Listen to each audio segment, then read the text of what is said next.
In Britain, a deadly zombie virus escapes from a laboratory and spreads rapidly, causing mass casualties. Don and his wife Alice, who has heterochromatic eyes, manage to take refuge in a secluded countryside cottage with a group of other survivors: Jeff, Sally, Jacob, and Karen. The couple feels relieved knowing their two children, who are on a school trip to Spain, are far away and safe from the outbreak. One afternoon, while the survivors are having lunch, they hear frantic pounding on the door and a child's voice begging for help. Don is hesitant to let anyone in, fearing it's too dangerous, but Alice persuades him to open the door because it's a child. They let the boy in, give him food, and listen as he recounts his horrifying experience. His parents were infected and turned into zombies, and he has been fleeing from them and a larger horde, running all the way from a nearby town. Meanwhile, Karen is worried about her boyfriend, who left a few days earlier and hasn't returned. Against advice, she peeks out a small part of the window to look for him. This small action alerts the zombies, who begin attacking the cottage. They smash through the window and wooden barricades,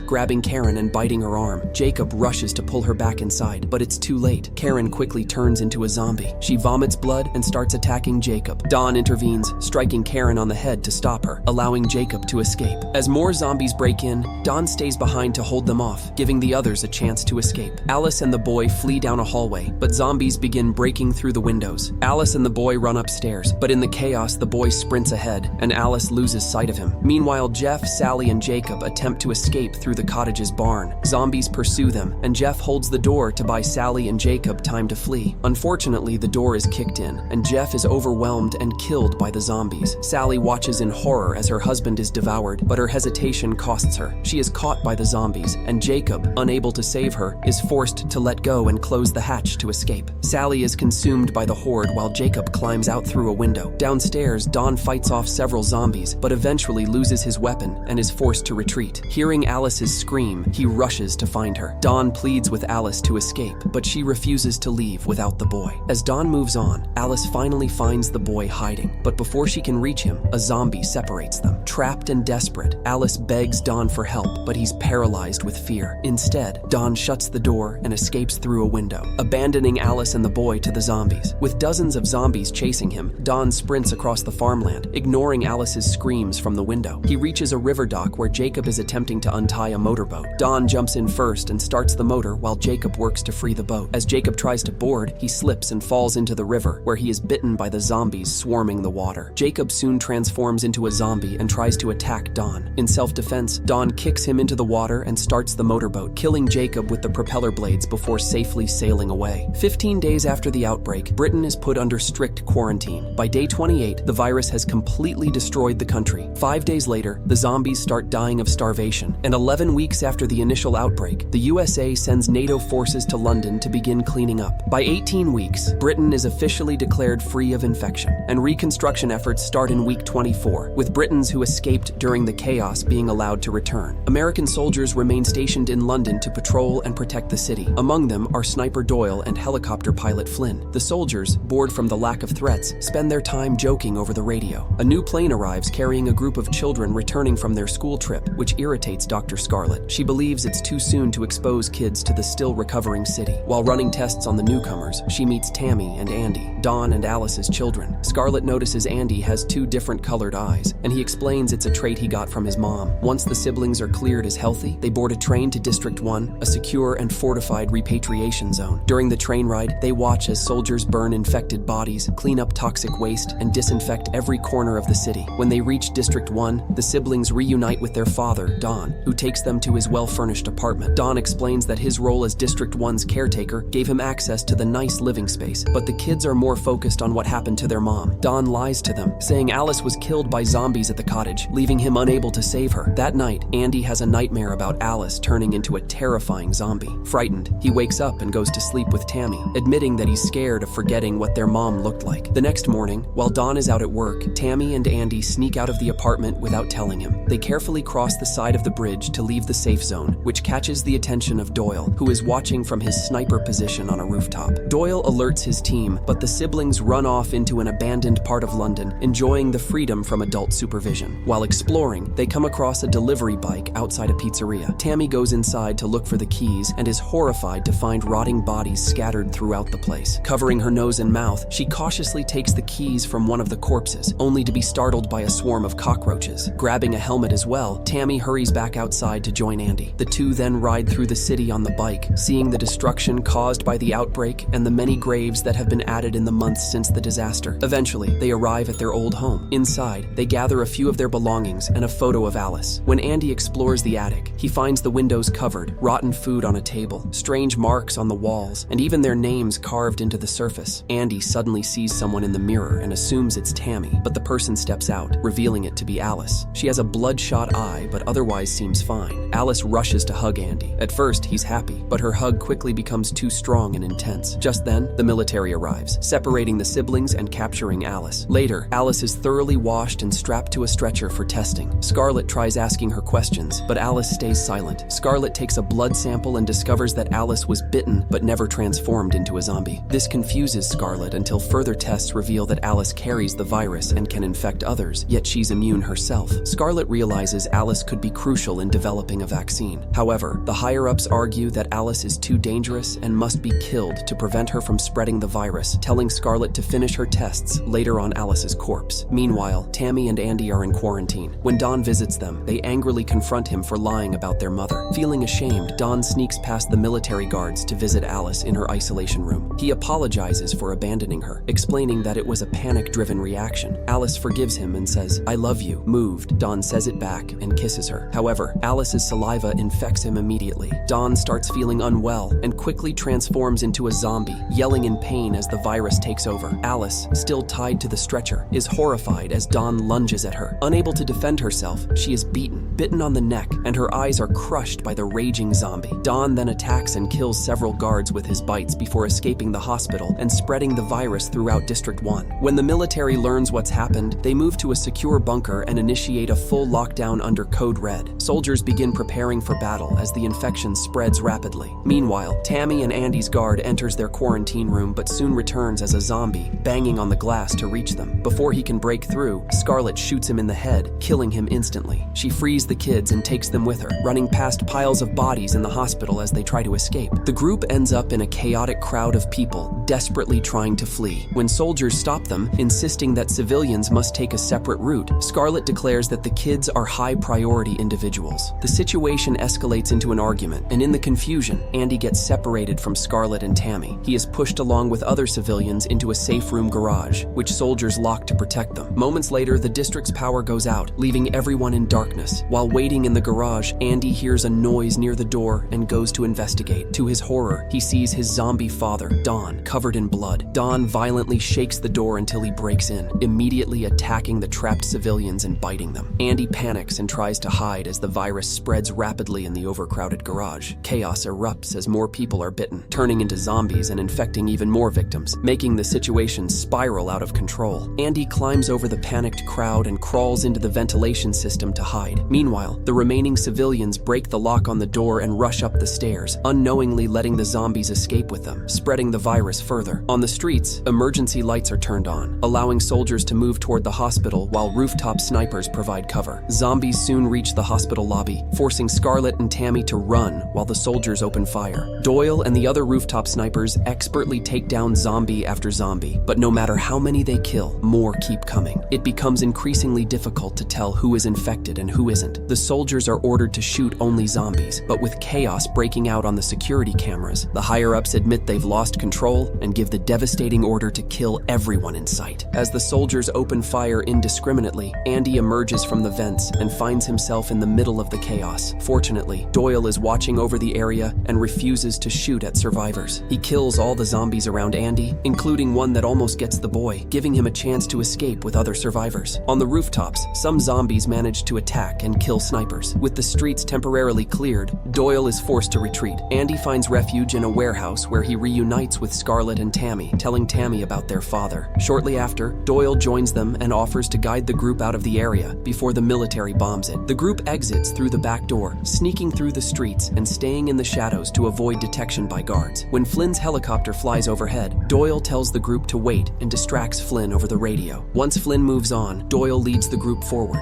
Flynn soon reports terrible news. The military will bomb all of District 1 in just 4 minutes. Doyle convinces Flynn to pick him up at Regent's Park, but keeps quiet quiet about the survivors. The group begins running toward the park, but a sniper shoots one of the survivors. The group scrambles for cover, but the sniper continues firing, killing more survivors in the process. Scarlett gets grazed by a bullet, leaving only her, the siblings, Doyle, and another man named Sam alive. Once they find cover behind a wall, Doyle uses a piece of reflective metal to locate the sniper, but the shooter immediately fires at it. This makes Doyle realize the sniper isn't a trained soldier, but a panicked civilian. Doyle asks Sam to run in a zigzag pattern to distract the sniper, giving him a chance to take the shot, but Sam refuses. Andy volunteers instead, running in zigzags, which makes the amateur shooter miss every shot. This gives Doyle the opportunity to kill the sniper with one precise shot. Andy takes cover behind another wall, but freezes in shock when he sees his father, Don, nearby. Before he can react, the group pulls him along, and Don disappears from sight. The group runs as fast as they can, climbing over a fence just in time to escape District 1 before it's bombed. Explosions rip through the area, killing thousands of people and destroying all of Scarlett's research for a cure. Flames engulf the hospital, and Alice is burned alive as the fire spreads through the windows. The group keeps running through a tunnel as flames start closing in behind them, but they manage to escape before the building explodes. Meanwhile, the generals watch from their bunker and are horrified to see that many zombies survived the bombing. The undead are spreading through London, entering buildings, and causing chaos everywhere. By morning, Doyle's group reaches Regent's Park, which has been abandoned since the outbreak. While they wait for Flynn, Scarlett explains to Doyle about Alice's immunity and her suspicion that the children might carry the same gene, which could be used to create a vaccine. Flynn soon contacts Doyle, letting him know he's on his way, but warns them to watch out for the zombies that escaped. Doyle quickly makes everyone hide in the tall grass as Flynn lands nearby. When Flynn sees the group, he gets angry and refuses to take them, saying he only agreed to pick up Doyle. As they argue, Sam notices the zombies getting closer. Panicking, he runs toward the helicopter and clings to it. Frustrated, Flynn starts flying erratically, trying to shake Sam off. When the zombies reach the park,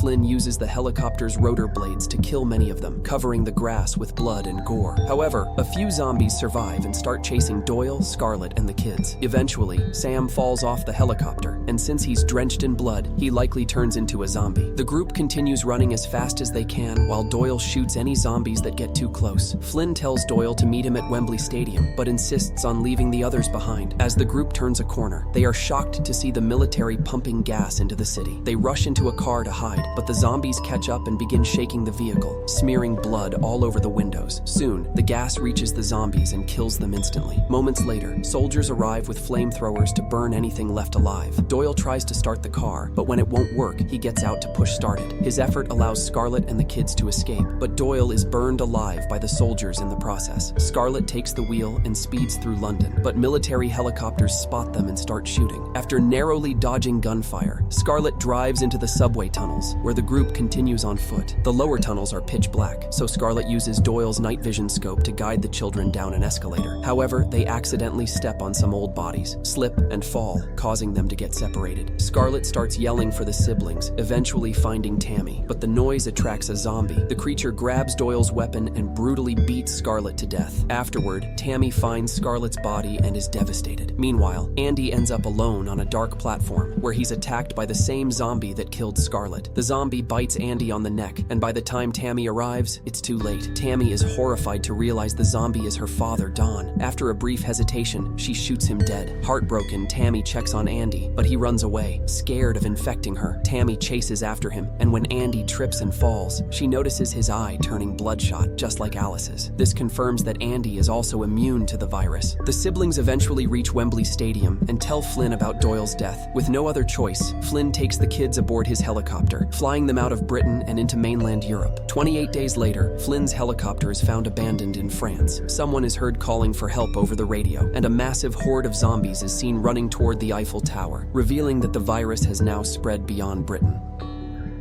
Don't forget to subscribe. Here's some more interesting story you don't want to miss.